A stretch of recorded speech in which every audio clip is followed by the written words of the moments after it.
এতদিন ধরে যে সকল অর্ডারগুলো পাচ্ছিলাম তার পুরোটাই ছিল আমার পরিচিতদের।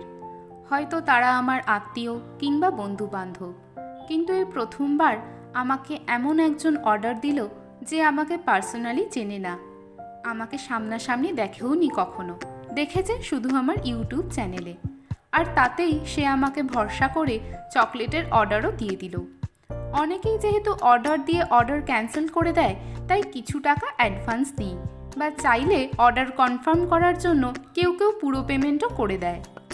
সে আমাকে 500 টাকার চকলেট অর্ডার দিল, আর পুরো পেমেন্টের সাথে। বাড়ি তার ত্রিপুরায়। এত দূর থেকে আমাকে ভরসা করে কেউ অর্ডার দেবে, তাও ফুল পেমেন্টের সাথে, কখনো ভাবিনি। Thank you Rupa. অর্ডার দেওয়ার সময় সে আমাকে জানিয়েছিল আমার ইউটিউবের ভিডিওগুলো দেখতে তার খুব ভালো লাগে। বলল, এভাবেই এগিয়ে যাও দিদি। কথাগুলো মন ছুঁয়ে গিয়েছিল। রূপা, খুব যত্ন নিয়ে চকলেটগুলো বানিয়েছি তোমার জন্য, আর সযত্নে প্যাক করলাম। এতটা ভরসা করার জন্য থ্যাংক ইউ। খেয়ে জানাবে টেস্ট কেমন লাগলো। অপেক্ষায় রইলাম।